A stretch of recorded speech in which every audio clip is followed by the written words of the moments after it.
धन्यवाद अध्यक्ष महोदय। अध्यक्ष महोदय, मी आपल्या माध्यमातून औचित्याच्या मुद्द्याद्वारे सरकारचं लक्ष वेधू इच्छितो। मुंबईमध्ये अदानीचे नवे स्मार्ट मीटर बसवण्याच्या कामात अध्यक्ष महोदय सुरुवात करण्यात आली आहे।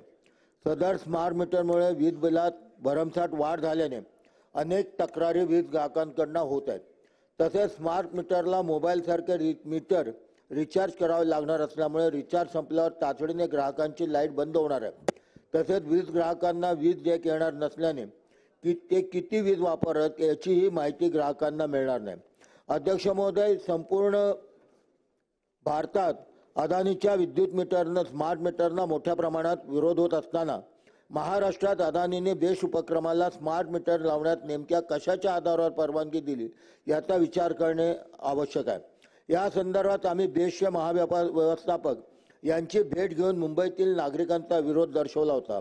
तसेच विधिमंडळाच्या अधिवेशनात तत्कालीन माननीय उपमुख्यमंत्री तथा ऊर्जा मंत्री यांनी स्मार्ट मीटरला लावण्याची सक्ती करण्यास स्थगिती दिली होती।